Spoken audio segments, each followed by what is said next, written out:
First, tonight we begin in Henderson. This afternoon, residents packed into one room to listen to county leaders' workshop on renewable energy. And as we previously reported, officials are discussing a possible moratorium on solar farm projects for the next 2 years. 44 News reporter Jordan Whalen attended that workshop. She has a look into the public's opinion on the possible moratorium.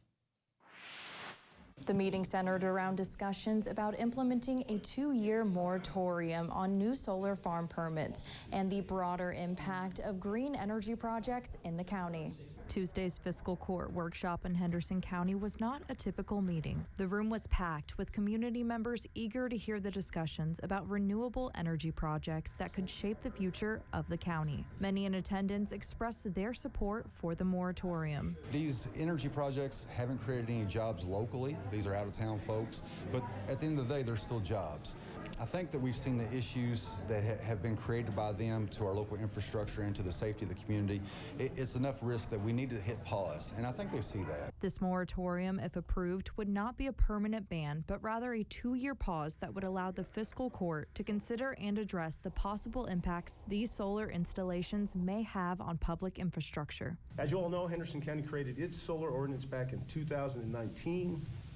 4 years before the state had solar regulations on its statutes. To pass a law and then suspend it is not something that should be taken lightly.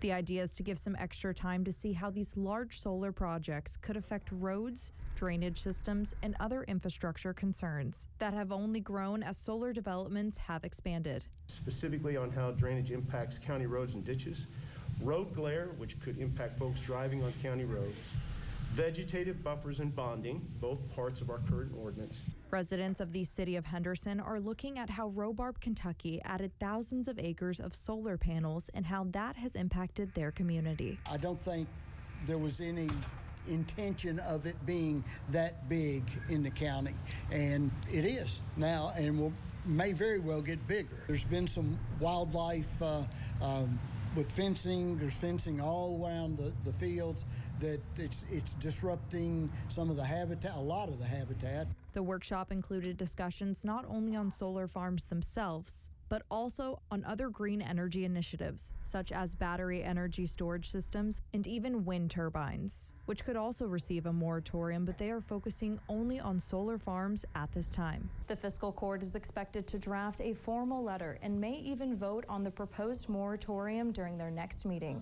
Reporting in Henderson County, Jordan Whalen, 44 News.